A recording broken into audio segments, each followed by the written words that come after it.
Hey, Mike here. I just wanted to let you know that you can listen to Dark Poutine early and ad-free on Amazon Music, included with Prime.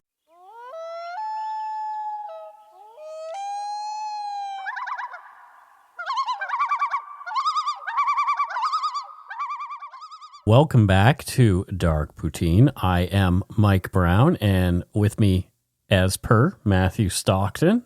Hello, Matthew Stockton. Why is your microphone so much bigger than mine? I have, it's called a Chaotica eyeball. Size queen. Yet no, it's just essentially it's just a foam ball that goes around the... I want a foam ball. Yeah, but this is something we'll talk about later. Anyway. Let's do the show. Yes, mine is bigger than yours. The views, information, and opinions expressed during the Dark Poutine podcast are solely those of the producer and do not necessarily represent those of Curious Cast, its affiliate Global News, nor its parent company, Chorus Entertainment. Dark Poutine is not for the faint of heart or squeamish. Our content is often intense and some listeners may find it disturbing. We are not experts on the topics we present, nor are we journalists. We are ordinary Canadian schmucks chatting about crime and the dark side of history. Let's get to it. Put on your toque, grab yourself a double-double and a Nanaimo bar. It's time to scarf down some Dark Poutine. You are responsible for obtaining and maintaining at your own cost all equipment needed to listen to Dark Poutine.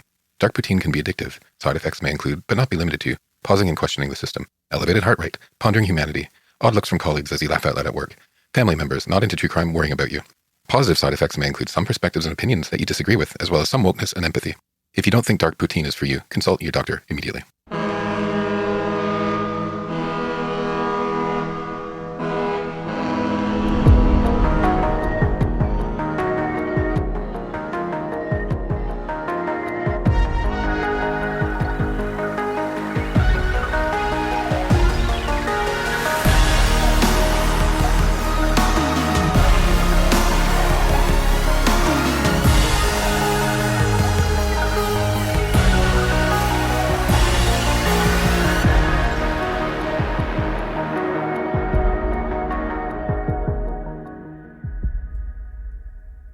On May 8, 1984, a man with a beard dressed in Canadian Forces camouflage attire and wearing a beret entered the studios of CJRP, a radio station in Quebec City. Employees at the station noticed the man had a knife secured to his leg. The man approached the assistant to radio host André Arthur and presented her with an envelope while introducing himself as Mr. D, and then promptly left. The man, later identified as Denis Lortie, a 25-year-old disgruntled Canadian Forces corporal, then entered the Citadelle de Quebec in Quebec City to commit a mass shooting of members of the National Assembly of Quebec. He opened fire, killing 3 unelected legislature employees, Georges Boyer, 61, Camille Lepage, 54, and Roger Lefrançois, 57. He injured 13 others before being apprehended thanks to the heroism of René Marc Jalbert, a retired Canadian Forces officer and the Sergeant-at-Arms of the National Assembly of Quebec. Lortie's actions shocked the nation and prompted discussions on security measures and political extremism. Jalbert's actions earned him the Cross of Valour, Canada's highest civilian bravery award. This is Dark Poutine episode 275, the 1984 Quebec National Assembly shooting.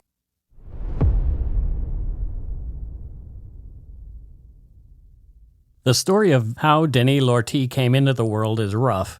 One Saturday afternoon, Lortie's father, Paul Eugene, in an uncontrollable rage, had ripped through the family's house, screaming and smashing everything. At the same time, Colette, his wife, watched terrified and powerless to stop the tirade. Paul Eugene tore up important papers, including his driver's license and some money. After running out of steam, he plopped himself onto the kitchen floor amid the destruction, a blank look on his face. The next day, Paul Eugene claimed he didn't remember his destructive episode. The incident began after Colette told Paul Eugene that she was pregnant again, this time with their 8th child. The baby, born on May 10, 1959, would be Joseph Laurent Paul Denis, who they called Denis. Denis claimed his father had regularly beaten and sexually assaulted all 8 of his children. Denis' abuse had begun when he was just 8 months old.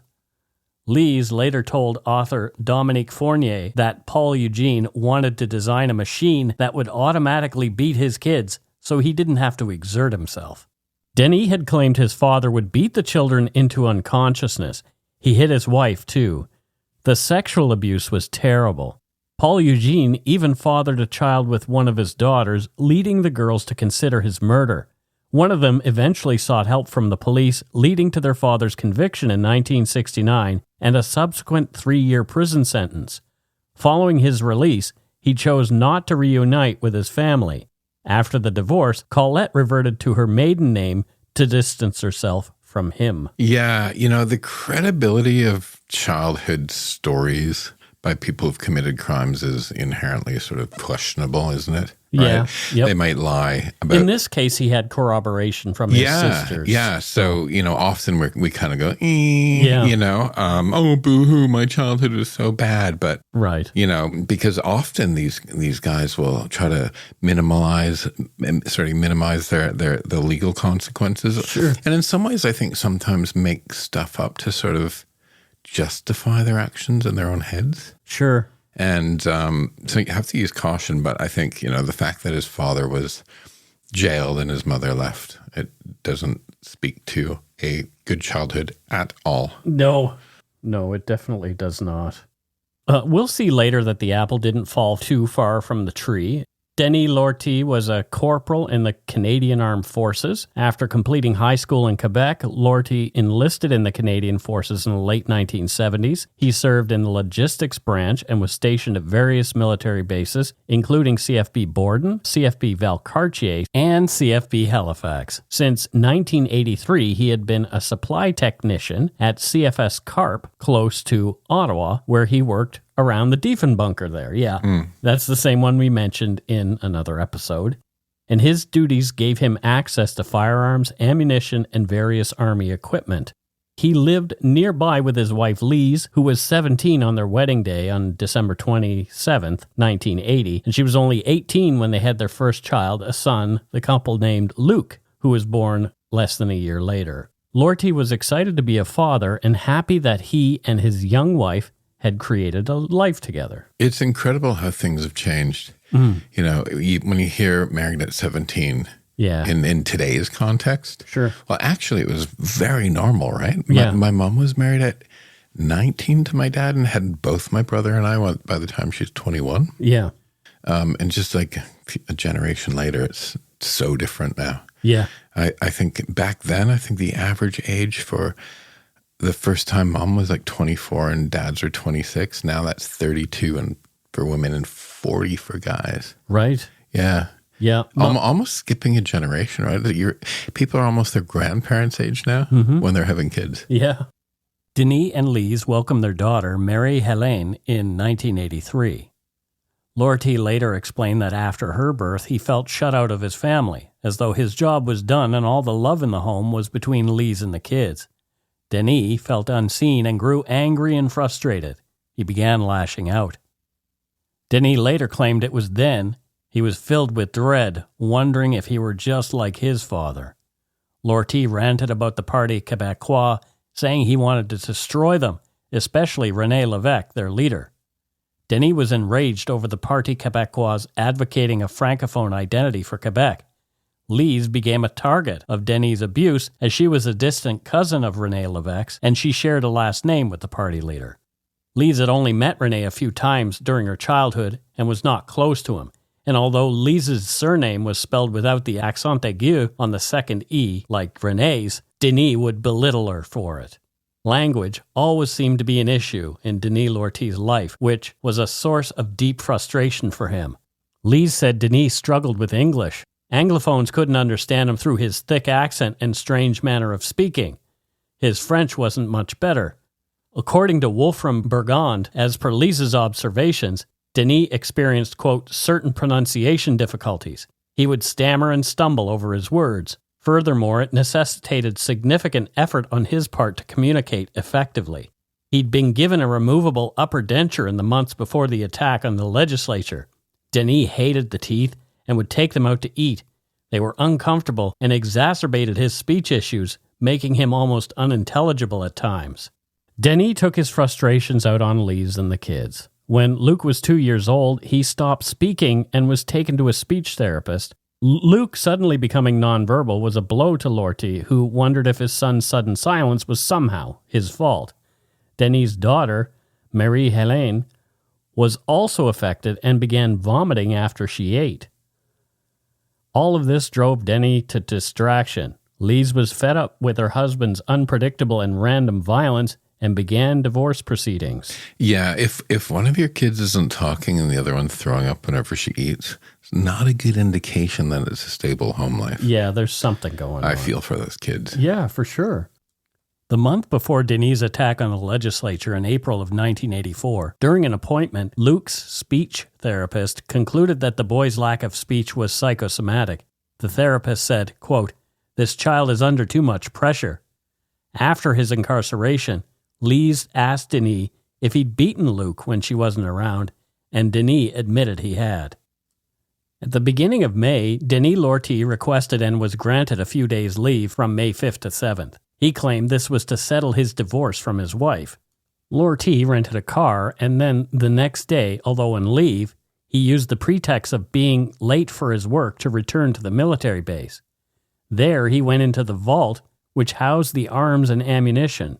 He stole 2 C-1 submachine guns, an English pistol, a knife, and 400 rounds of ammunition, putting them into 2 huge sacks.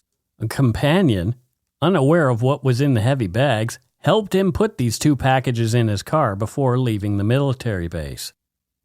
On Sunday, May 6, Denis set off for Quebec with weapons and belongings, contemplating a secluded life in a densely wooded park to hunt with the machine guns that he'd stolen. However, his plans changed when he picked up a hitchhiker, deviating from his path to ensure the hitchhiker reached his destination in Quebec City. As he drove, the idea of what he really wanted to do crystallized in his mind. Yeah, that seems like he's all over the place, but it was probably in the back of his head because you don't need a machine gun to go hunting. No, and I think maybe this is a bit of his altered history of... Yes. Right. Yeah, exactly. Well, I wasn't really going to do it. Yeah, right? I can't say I was really planning this because, then that would make me look even more guilty. Yeah.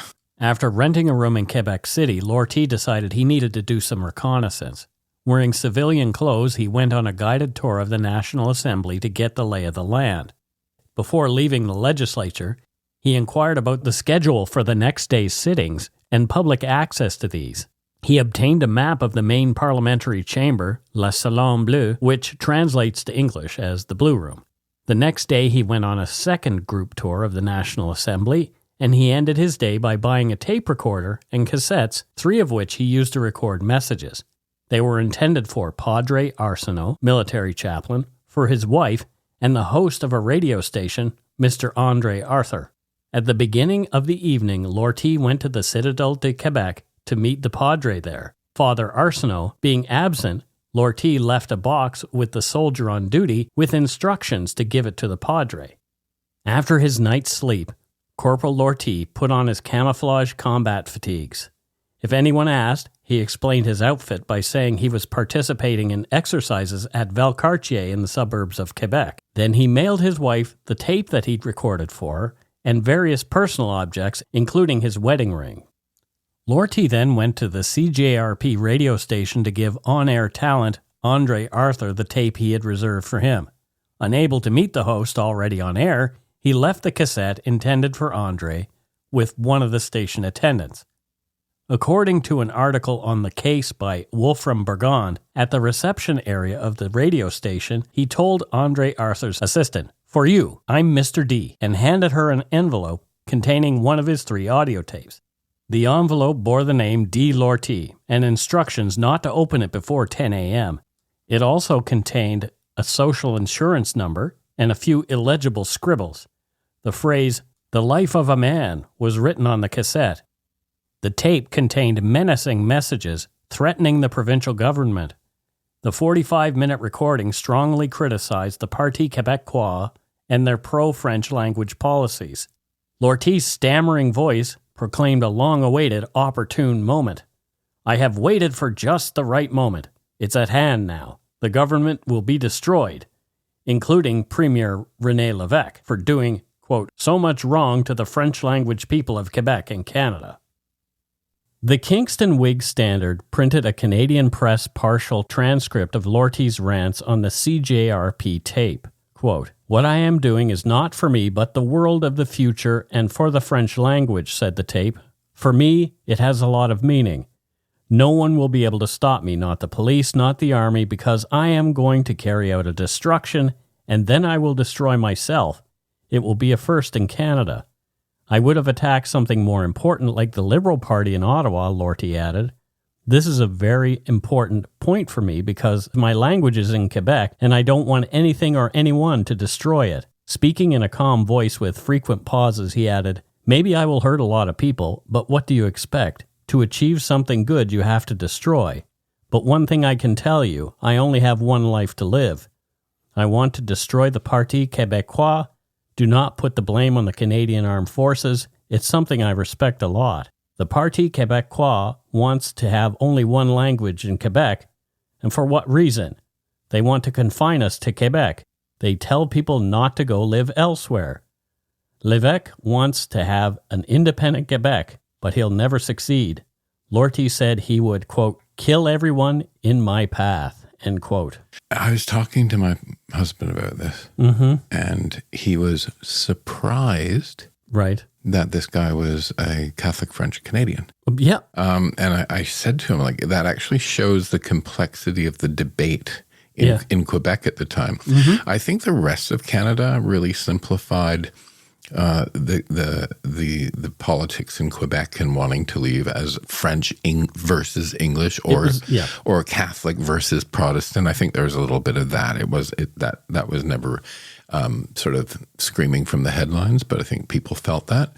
And to have like a Francophone Catholic saying, I don't want like just one language or to leave shows that it was complex. Yeah, it was a little more nuanced than we were led to believe. Yep. CJRP later turned the tape over to the police at their request, but kept a partial copy of the recording. Denis was concerned about how he would be portrayed after his actions. On the tape, Denis directly addressed André Arthur. At one point, using a mixture of French and English, he demanded to remain nameless, saying, quote, and tell the world not to give me a surname, a nickname, the lunatic, whatever it is, end quote. After leaving the radio station, Lortie drove toward the Quebec Parliament on the Plains of Abraham, armed with the 2 C-1 submachine guns and his 9mm English pistol. The Citadelle de Quebec, also known as La Citadelle, is an active military facility and serves as the official secondary residence for the Canadian monarch, now King Charles III, and the Governor-General of Canada.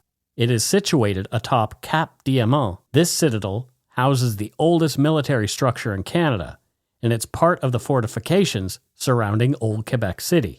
The strategic significance of Cap Diamant was recognized by the French as early as 1608. Over time, the French and British established defensive fortifications on the site following their conquest of New France.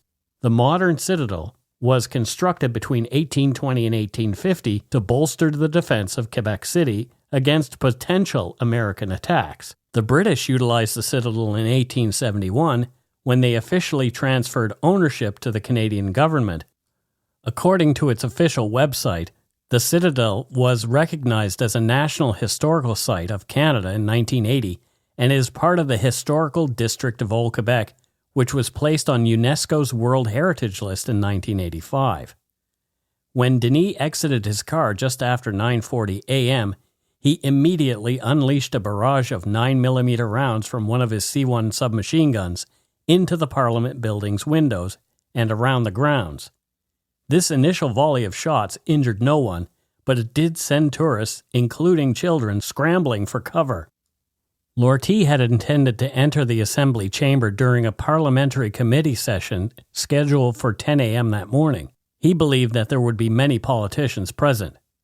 He relied on timing the beginning of his attack based on the end of CJRP radio host André Arthur's segment, which was supposed to end at 10. Fortunately for the members of the provincial parliament, André Arthur concluded his broadcast 20 minutes earlier than usual on that day. This unforeseen circumstance prompted Lortie to enter the building and proceed to the assembly chamber while it was predominantly unoccupied. At 9:45 a.m., Denis Lortie, clad in his army commando attire and wielding his weapons, forcefully entered the National Assembly building through the entrance on Grand Allée Boulevard. Tragically, Lortie first shot a messenger, 54-year-old Camille Lepage, resulting in her subsequent death. The barrage also severely injured a receptionist. Hastily making his way through the corridor to the speaker's gallery, the assailant proceeded to the first door, gaining access to Salon Bleu, the legislature's main chamber. Within the chamber, a committee of the Assembly was preparing to discuss the Chief Electoral Officer's budget estimates for the upcoming fiscal year. Lortie discharged more volleys of rounds, causing injuries to multiple individuals.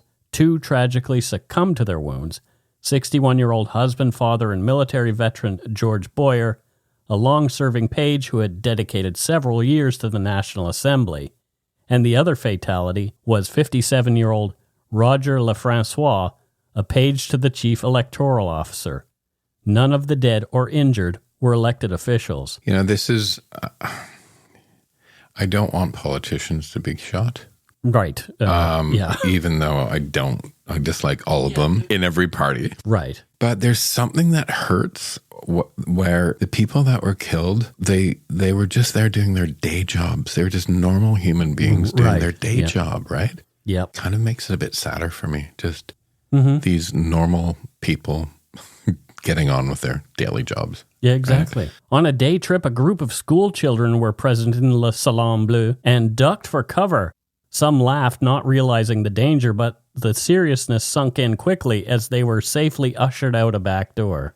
Yikes, that could have been an awful situation. Oh, it could have been terrible. Group of school children being killed? Yeah, there's an armed gunman. With a machine gun? Yeah, 2. Right. Right, and one a pistol. In each hand, yeah. 400 rounds of ammunition. Yeah. And not to minimize the deaths of 3 people, but it could have been much more serious. Yeah. At the time of the incident, Quebec Premier René Lévesque and his cabinet were scheduled to convene in the Salon Bleu later in the afternoon. However, some ministers happened to be having a late breakfast, and they promptly barricaded themselves inside the legislature's restaurant for safety. Unfortunately, the Assembly employees were left vulnerable and without protection. As he situated himself in the speaker's chair in the chamber, Lortie yelled, "Où sont les députés? Je vais les tuer," which translates to, "Where are the legislators? I'm going to kill them." Cameras had been set up in the chamber to record the parliamentary sessions. They were rolling as the events unfolded. CBC News later released an edited English-dubbed version of the harrowing video shot in Le Salon Bleu on May 8, 1984. The following quotes from the events in Le Salon Bleu that day are taken from the video transcript, a link to which you'll find in our show notes. Denis fired his machine gun into the seats in the chamber, behind which people were hiding. He shouted, "I missed this shot, but your day will come, parasite. Shoot, shoot me, I'm ready. You sure are taking your goddamn time." During his ranting, Denis Lortie pulled out his denture, as it appeared to impede his speech. Lortie looked at it, disgusted, rolled his eyes, and flung it away. The upper denture was later recovered by police on the floor of Salon Bleu. Sergeant-at-Arms René Marc Jalbert calmly and casually approached Lortie from Lortie's right, coming in through the door behind the speaker's chair. Jalbert had just arrived at work when he heard about the incident. He rushed toward the Salon Bleu, still wearing his beige overcoat and holding an unlit cigarette in his mouth. His presence initially startled Denis, who stood up menacingly. Jalbert seemed unflappable. Jalbert said, "How are you?" And Denis said, "I'm going crazy, you understand that?" Jalbert responds, "Of course I do." Denis yells, "I'm fed up." Jalbert calmly says, "You know I'm an army man, just like you." And this sort of jars Denis, and he says, "Oh yeah?" Although Lortie did fire his weapon a few more times, this compassionate and calm interaction, which continued over the next few hours, was the beginning of a successful diffusion of the events. Okay. This was captured on television. Yes. It is a must watch. Yeah, I agree. Right? I was, 14 at the time? I can't remember this because I was probably all wrapped up in my teenage life. Sure. Right? But Jalbert is incredible. Yes. He's incredible. And it feels so weirdly Canadian in a way because this guy's a machine gun and like Jalbert just walks in his overcoat with a cigarette and it's like, hey, what you doing? Right? There's no SWAT team. There's no grenades. They were outside. Right. But he just starts talking and there's even a point where he shoots again, but Jalbert doesn't even flinch. No. He just talks to him. You've got to watch this, everyone. You've got to watch it. Yeah. I've shared the link in the show notes. If you don't watch it, you're doing yourself a disservice. Yeah, there's no gore or anything. It's just it's the camera fixed on the speaker's chair, and it's just the two of them. It is harrowing. Yeah, yeah, but it's also like holy crap. Yeah, Jalbert just the kahunas on that guy. Yeah, or the cajones? Is it kahunas? Kahunas is a different thing. Cajones is what you're trying to say. Jalbert later spoke to the National Parliamentary Review about gaining Lortie's trust through speaking about their shared military service and maintaining a respectful tone when speaking to him. In the article, Jalbert recalled, quote, "When I saw him, he was dressed in a military uniform and I tried to introduce myself to him. I told him I was too a military man. If he let me, I said I would take out my armed forces discharge card. He let me and I took out my ID card to show him. I introduced myself and asked him, seeing as I showed you my identification card, could you show me your identification card too so that I would know who I'm talking to? He said yes and showed me his ID. That's when I saw that he was a Mr. Denis Lortie." Jalbert said at no time did he feel like he was a hostage to Denis Lortie. Jalbert said, quote, "It was not a matter of being a hostage. I managed to convince him to follow me to my office, and when he got inside my office, I told him, I don't want you pointing those weapons at me. He agreed to that. He said, there are people in the National Assembly. At that time, I did not know that he had already killed somebody.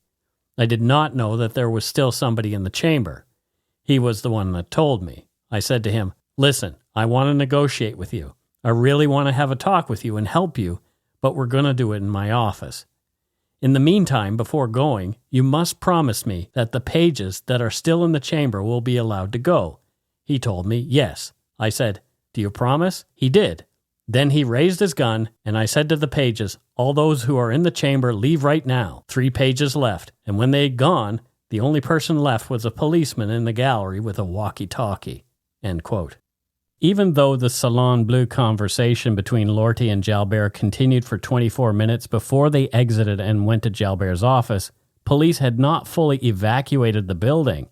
When Jalbert and Lortie entered his office, Jalbert was surprised to see his secretary still at her desk. I hope she got a pay rise. Right? Just sitting there typing away. Hey, yeah, I heard the gunshots. Just still doing my day job. Just doing my thing. Craziness. Oh, really, really crazy. I can't imagine. Can you imagine just, she must have known what's going on, but she's sitting there like, oh, here's desk. A man with a gun. Yeah, I'm just going to keep doing my work. Well, at the time, there was no cell phone, so Renee couldn't text her and say, I'm coming into the office with an armed gunman. Right, but she must have been able to hear the... Yep. Oh, for sure. Shots, right? Well, it was a floor away. Okay. But still... It's just craziness. Yeah. Jalbert calmly introduced Lortie to his secretary, and Lortie leaned down to kiss her cheek. Mr. Jalbert commended Lortie for his gentlemanly behavior and brought him into his office. Once inside, Mr. Jalbert requested that Lortie place his submachine gun on the desk. Lortie did. Mr. Jalbert said later that Lortie preferred to surrender to the military police rather than Quebec provincial police, stating that he'd suggested the option to Lortie after a lengthy discussion. Mr. Jalbert called the base at Valcartier to speak with Colonel Armand Roy to explain the situation and request 2 military police officers. Lortie agreed to surrender to the military police after speaking briefly with Colonel Roy. During Lortie's phone conversation with Colonel Roy, he surprised Mr. Jalbert by revealing a 9mm revolver from his pocket. Lortie proceeded to load the pistol and held it in his hand, which made Jalbert slightly uncomfortable, as he feared a potential accident could occur. The safety catch was off. Jalbert questioned Lortie about the presence of bombs or grenades. Lortie denied having any, and Jalbert requested proof.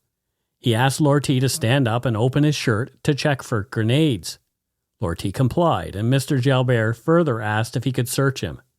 Lortie approached with his revolver in hand, and Mr. Jalbert conducted a thorough search of his legs, starting at the bottom and moving upward.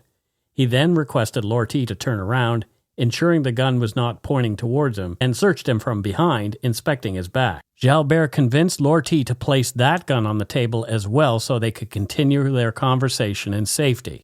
After determining that Lortie did not have any bombs or grenades on his person, Jalbert inquired about the presence of bombs or explosive in Lortie's car.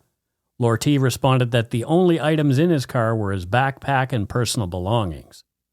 Jalbert shared that Lortie expressed remorse for the havoc he'd caused. Lortie had tears in his eyes, prompting Mr. Jalbert to encourage him to let the emotions out and cry if it would provide some relief. Mr. Jalbert assured Lortie that they were alone and he wouldn't disclose anything. Lortie then cried for approximately a minute or two, after which he regained composure and appeared noticeably calmer. As Jalbert and Lortie talked, the building was evacuated and a SWAT team set up outside waiting for a possible opportunity to apprehend their suspect. There was no further violence.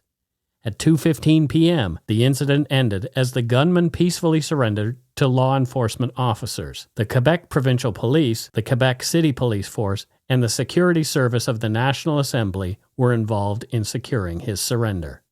More after a quick break.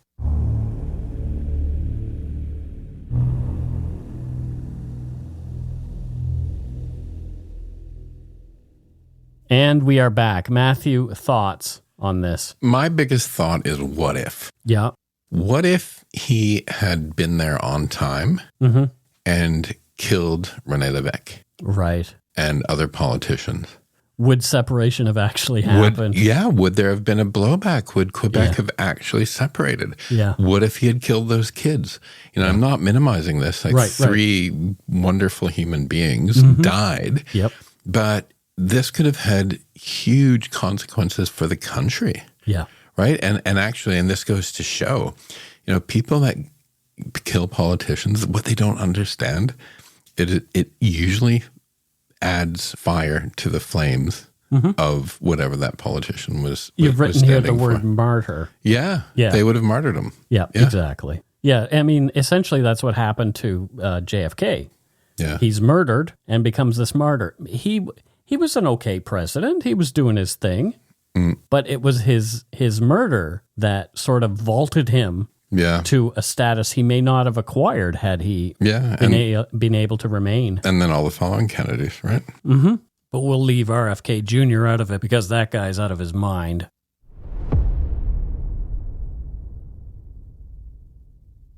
Colette Lortie, Denis' mother, spoke about her surprise at her son's actions in an exclusive interview with a reporter for television station at CKTM-TV in Trois-Rivières. He is very kind, she said, very docile. I don't know why he did this thing. She also denied problems in the marriage between Denis and Lise. Neighbors told reporters that Lortie had been very helpful and very quiet, normal. Others had only seen him coming and going. To them, Denis was not the crazed guy later seen in the video taken during the event, firing his C-1 submachine gun in Le Salon Bleu. During a shared funeral service in Quebec City on Friday, May 11, 1984, journalists photographed the coffins draped in the Quebec flag, bearing the remains of the 3 National Assembly employees who tragically lost their lives in the shooting rampage only 3 days before. They rested solemnly in front of their grieving families. The service was a near-hour-long Catholic high mass with Reverend Roland Boisevert, the parish priest, officiating. A strong police presence at the event, 20 undercover officers inside and 10 uniformed outside the church, were there to protect the families and dignitaries attending the service. Seated in the designated area of pews to the left of the families were Premier René Lévesque, Opposition Leader Gérard Lévesque, Lieutenant Governor Gilles Lamontagne, Senator Marshall Asselin, representing the federal Senate, and local MPs Gerard Duquette and Louis Duclos, representing the House of Commons. The presence of John Turner, the Speaker of the Ontario Legislature, was notable as the sole representative in mourning from outside Quebec. Also among the dignitaries, René Jalbert, the sergeant-at-arms of the Assembly, was in attendance. By then, he'd been credited as being the hero of the day after persuading the gunman to surrender. René Marc Jalbert's courageous deeds undoubtedly averted a greater loss of life. In recognition of his bravery, he received the Cross of Valour, which, as mentioned previously, is Canada's highest civilian bravery award. The prestigious honour was awarded to him on July 15, 1984, and the award ceremony was held on November 9, 1984, at Rideau Hall, where the Governor-General, Jean Sauvé, presented him with the award. The text of the award citation follows, quote, "In a rare display of cool-headedness and courage, René Jalbert, Sergeant-at-Arms at the Quebec National Assembly, subdued a man who had killed 3 people and wounded 13 more on the morning of 8 May 1984. The man had entered a side door of the National Assembly building and immediately opened fire with a submachine gun. Moments later, he climbed the main staircase toward the Assembly chamber, known as the Blue Room, shooting repeatedly, and then burst into the chamber. As bullets peppered the wall, Mr. Jalbert entered the Blue Room and with icy calm convinced the man to allow several employees to leave the premises. He then invited the heavily armed man to his downstairs office, in effect setting himself up as a hostage while removing the man from the scene. At extreme personal risk, but with unflinching authority, Mr. Jalbert spent 4 hours persuading the man to surrender to police. The audacity of this retired major of the Royal 22nd Regiment, a Second World War and Korean War veteran, almost certainly prevented a higher death toll." End quote. Yeah, wow, he did World War II and the Korean War. Yeah. This guy so deserved this award. There is no way he did not. Like if anyone does, when you watch that, he does. And I've watched a bunch of interviews with him after this whole thing, and he didn't consider himself a hero. He was just like, I just knew I had a job to do, and I talked to this guy. And those are always the heroes. It's true. Right? Yeah, the people who don't think they're and then heroes. I did this, man. Yeah, that's that. Yeah. Yeah. He's so cool. Interesting cat. After his arrest, Denis Lortie was held and arraigned and pleaded not guilty to the murders and attempted murders he was charged with. As it was impossible to deny that Denis had been the one who'd pulled the trigger, his attorneys began to work on an insanity defense claiming Denis' diminished responsibility due to mental illness. That old chestnut. But, I don't think his elevator went all the way to the top, to coin a phrase. Yes. But, whether he was responsible for what he did, I do believe he was. Mm-hmm. At the behest of his legal team, Lortie was interviewed by 3 psychiatrists, Doctors Mayeux, Roy, and Tremblay. They testified at his trial. Dr. Mayeux testified, quote, "It appears to me that Mr. Lortie was ill, that his mind was no longer under its control at the time of the commission of the actions," end quote. Mayeux concluded that Lortie had paranoid schizophrenia and that it was during a psychotic episode that Lortie had orchestrated his crime. Lortie, Mayeux said, firmly believed that he was carrying out divine instructions. Dr. Roy said, quote, "I conclude that when the events happened there, he was in psychosis, which indicates a significant alteration of the experienced reality." Dr. Tremblay concurred, saying, quote, "So that's the gist of what my opinion is, that the actions committed are the fruit of a mental illness," end quote. The Crown's counter-evidence was given by Drs. Duguay and Paul Hoos, who had also interviewed Lortie. Dr. Duguay said, quote, "So for me, Mr. Lortie's problem is a personality disorder which lies between the problem of neurosis and psychosis, therefore at the border of these 2 families of illness, except that the subject remains aware of what is happening to him and therefore takes very good account of his actions," end quote.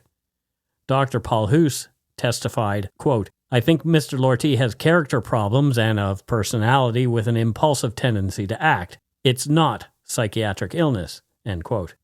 In 1985, Denis Lortie was initially convicted of first-degree murder. However, a new trial was subsequently ordered by the Quebec Court of Appeal due to errors made by the trial judge in instructing the jurors on how to assess the testimony provided by psychiatrists during the case. A new trial was ordered. However, before it began in 1987, Lortie changed his plea and pleaded guilty to reduced charges of second-degree murder. Hailed as a humble hero for the rest of his life, René Marc Jalbert died at age 74 in 1996. In 2006, a street in Quebec City was named after him. Lortie was released on day parole in 1995. Aged 36, he'd been undergoing psychiatric treatment at a minimum security prison near Montreal, where he was serving his life sentence without parole eligibility for 10 years.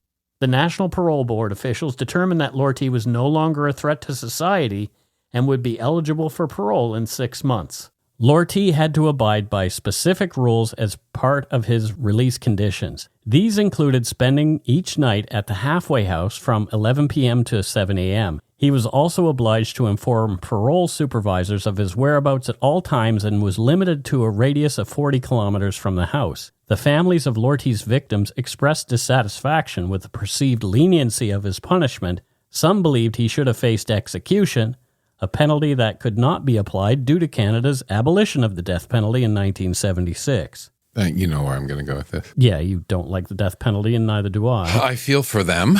Yeah. Good, but again, I've said this, I don't want to live in a culture of vengeance, right? Yeah. State-sanctioned murder is vengeance, not justice. In the summer of 1996, Lortie's ex-wife, Lise Levesque, expressed her fears to Canadian press reporters at a book launch in which she told her story to author Dominique Fournier. The book is written in French and is titled J'étais la femme de tueur, or I was the killer's wife in English. Translated roughly from French, the rear dust jacket of the book reads in part, quote, "Everyone in Quebec remembers that terrible May 8th, 1984. That day, the Quebec Parliament was the scene of a horrifying drama. A madman armed with a submachine gun, Corporal Denis Lortie, burst into it in the middle of the day, aiming to kill ministers and deputies. But his attempt to, quote, clean up the place, as he says himself, fails because he showed up too early for the question period to bring together those he wanted to eliminate. In their place, those who happened to be in the shooter's path fell under the bullets. How can one explain this act of madness from a seemingly trouble-free man? Nearly 12 years after the tragedy, the story of Lise Levesque takes you into the life of the young Lortie couple at the time when Denis is subtly preparing his coup. This story also shows how Lise overcame the tragedy that marked her life." End quote. They haven't translated that book into English, but I really wish they could because I would love to read it. At the book launch, Levesque claimed that she still feared her ex-husband, but it was more important for her to share her experience. Lise said, quote, "I don't want to have to hide anymore. For me, this book is a way to break the shame of silence." End quote. She continued thoughtfully, quote, "Today I see Denis as a human being. I feel a lot for him. However, I have some serious questions. 8 months before he was released, he wasn't considered fit for freedom. Then he's out. It's not up to me to judge, but I'd like to understand. Innocent people were killed. The day that someone can assure me he's cured, I'll stop being afraid that he'll have a relapse." End quote. The third cassette, recorded by Lortie on the night before his rampage, intended for Lise, was intercepted by the police and remained unheard by her for several years. When she eventually listened to its contents, she discovered a recording lasting approximately 20 minutes, filled with declarations of love and moments of silence that seemed to form a farewell message. Although Denis Lortie did not explicitly reveal his plans, he expressed fear of himself and acknowledged his potential for great danger, stating, quote, "Before they kill me, I'll have killed a lot." End quote. At the time of the tragic events, Levesque was 21 years old and a mother to a son and daughter. While visiting her parents in Quebec City in 1984, she unexpectedly heard Lortie's voice on a radio broadcast, which deeply shook her. She recalled trembling uncontrollably, unable to fathom that Denis had committed such an act. Lise Levesque, who has since remarried and had 2 more children, spoke about the judgment and rejection she faced from her family and social circle. She understood the burden of being despised and misunderstood, as people assumed that because Denis had committed murder, she must share a similar disposition. Even to this day, she continues to receive threats as the haunting story of her past experiences remains a part of her life that can't be forgotten. Leave her alone. She didn't do it. She didn't do it. No. She was in an abusive relationship. Right. She got away from the guy, right? Mm-hmm. That's so unfair to her. Totally. It's so unfair to her. I know people who have been involved with people who've done really bad things, and it's easy for us to all say, well, she had to have known, or she is responsible, or blah, blah, blah. But really? It's not the case. Grow up. No, until you're in that position. Just grow up. Yeah. Denis Lortie received full parole in July 1996, remarried, and keeps to himself somewhere in Quebec, having worked at a convenience store for a time. We don't know what else he's done.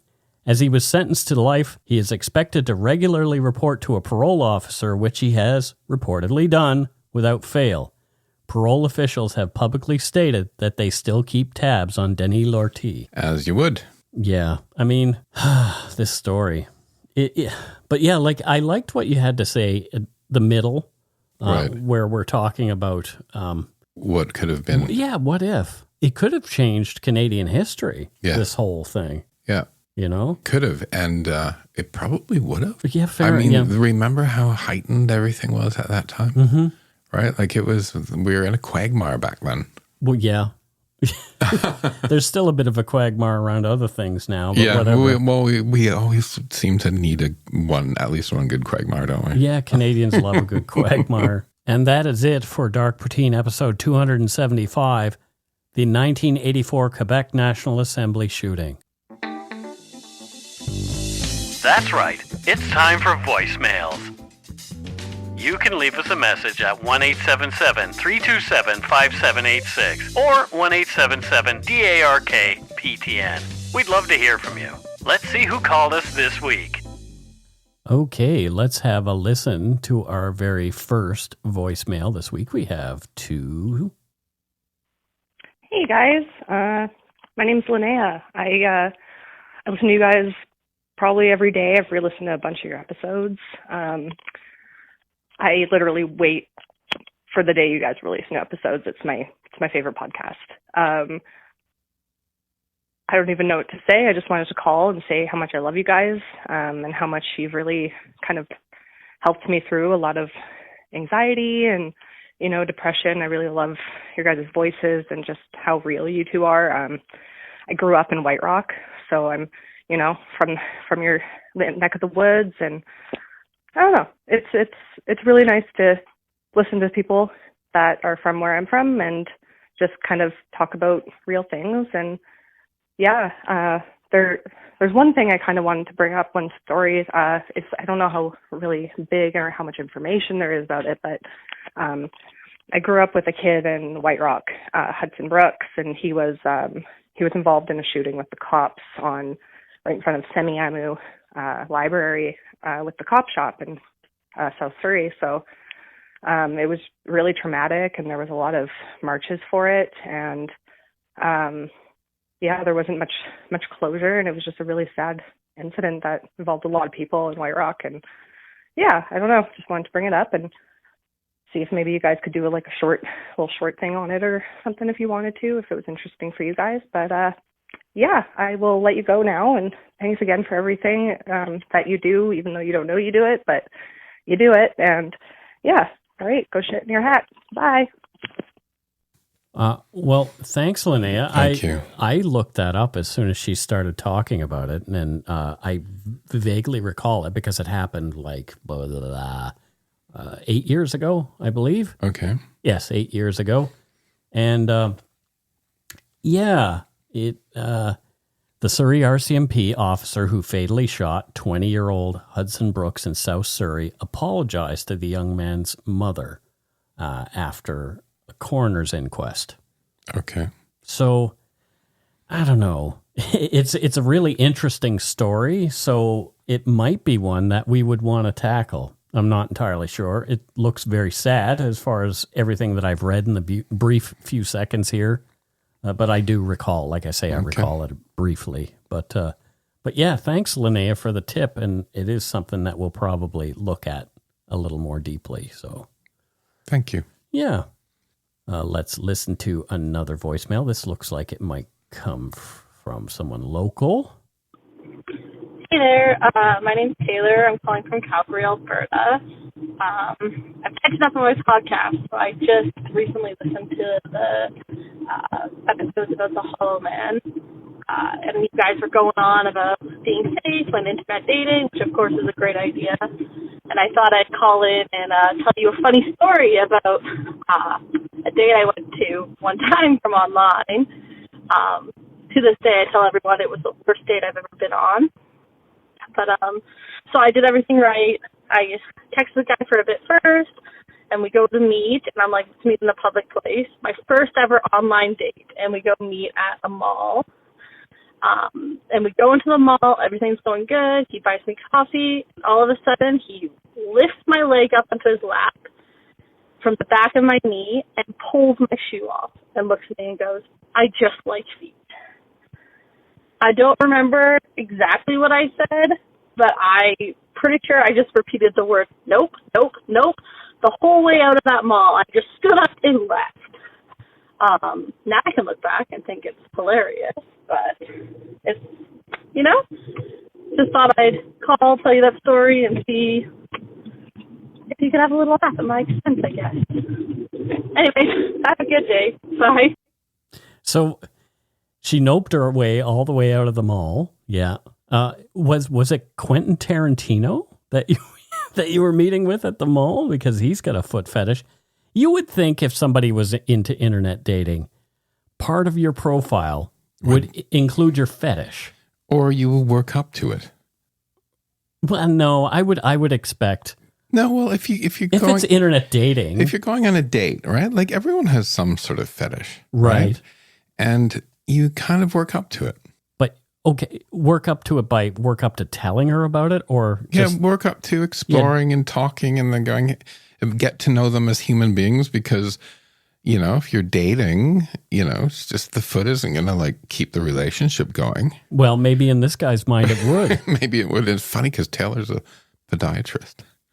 Yeah. Oh dear. A podiatrist. Of course, Taylor's a podiatrist. I want to know if she put her shoe back on, or if she was running through the mall holding her shoe. Or just left the guy there with her shoe in his hand. Take the shoe. And he's like, I'm not a shoe fetishist. I'm a foot fetishist. She's like, nope.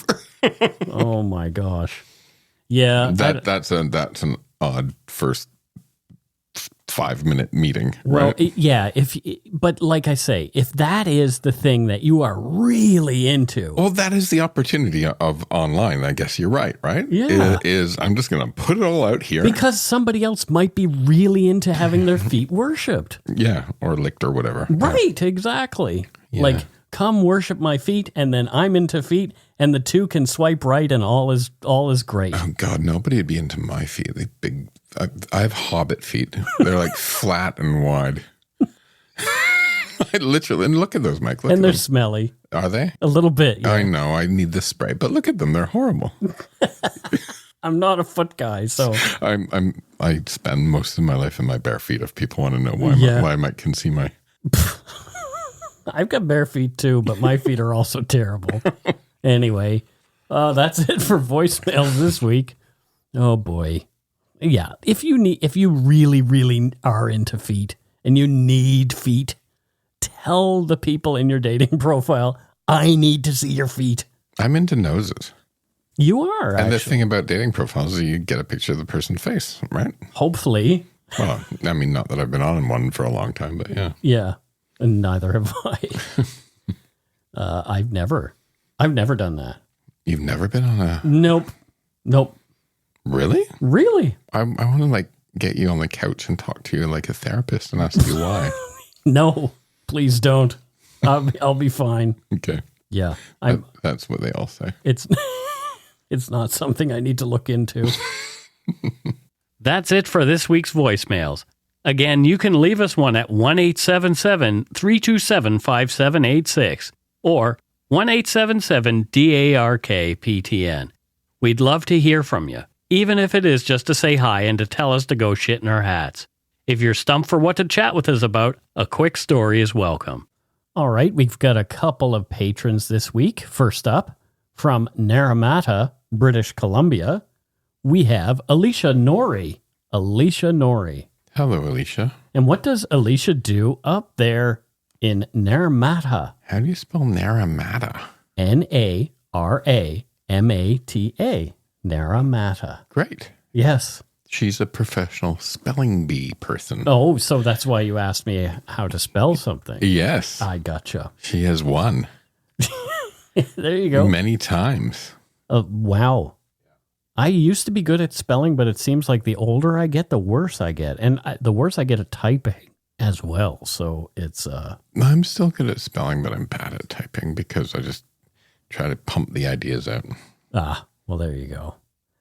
Next, from Sarnia, Ontario. Sarnia. We have Tony Camara. Tony. Tony. I know Tony. Oh, do you? Yeah. Yes? Yeah. So what does Tony do there in Sarnia, Ontario, Matthew? In Sarnia, Ontario? Yeah. Well, I kind of know what he does anyway, but... Well, let's make something up for him. He defends the border. Oh, he's a border defender. Yeah. With a slingshot or... Yeah, a slingshot just over the water. Sure. Just bounces, just skips. He hopes it hits something relevant. I didn't realize he's in Sarnia. Well, there you go. Yeah. Thank you, Tony. How do you know Tony? Through life? School. Oh, there you go. Oh, that's nice. Yeah, like the hood. The hood. Yeah, the southwestern Ontario, Strathroy, all of that stuff. Yeah. There's a lot of people I stay in touch with. I really like social media just for that specific reason, because I've been able to stay in touch with people who I lost touch with for years. Tony joined the Yumber Yard as well. Oh, did he? Yep. Oh, that's nice. And now he's become a patron. So Patreon, thank you guys. We do appreciate that. We 100% do. And thank you for taking some of your slingshot money and giving it to us. Next we have, as far as, so that's it for patrons. Okay. But next we have, as far as donut money goes, we have Mia Boulanger, and she's from Manitouwadge, Ontario.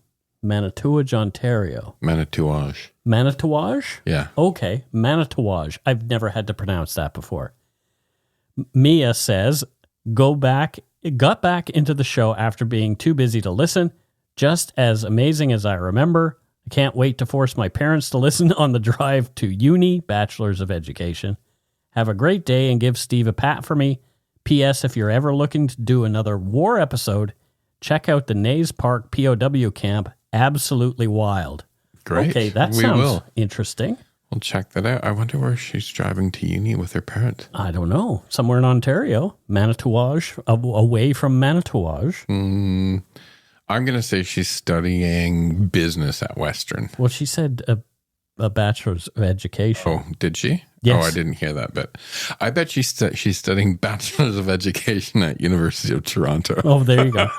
I'm studying my BED too at night when I go to sleep. Anyway, thank you so much, Mia. And hi, Mia's parents. Hi, Mia's parents. Drive who are carefully. Listening. Well, they're probably not listening now because they will have done that drive by the time this airs. No. When do people go back to school? I don't know. Okay. It depends. Is she going for the summer session, Matthew? Are you ready for the summer? Matthew makes lots of assumptions. Are you ready for the good times? Which movie was that from? Caddyshack. And a whole lot of fooling around. I can't remember. Do you remember Caddyshack? It's probably highly inappropriate now. I can't actually remember what happened, but it was so funny. I do like Caddyshack. It is quite good. Thanks to all our patrons and Donut Money donors, past and present, for your generosity. It helps to keep the show going. You can become a patron of Dark Poutine at patreon.com/darkpoutine. For a one-time donation, you can send us donut money via PayPal using our email address, darkpoutinepodcast@gmail.com. If you don't already subscribe to the show, it would mean a lot if you did. You can easily find Dark Poutine on Apple Podcasts, Spotify, or wherever you listen to your favorite shows. If you haven't gotten yours yet, my book, Murder, Madness, and Mayhem, is available to order via a link on the Dark Poutine website. And speaking of darkpoutine.com, please check it out for show notes and other cool stuff. We'd appreciate it if you took the time to give Dark Poutine a like or a follow on Facebook and Instagram. Most importantly, thank you for listening. And tell your friends about us. Word of mouth is a powerful thing. And that's it for this episode of Dark Poutine. Is that it? That is it. That went by fast. Well, it did. Until next time, don't forget to be a good egg and not a bad apple. Because there are already enough bad apples. Well, yeah. Anyway. Bye. Bye.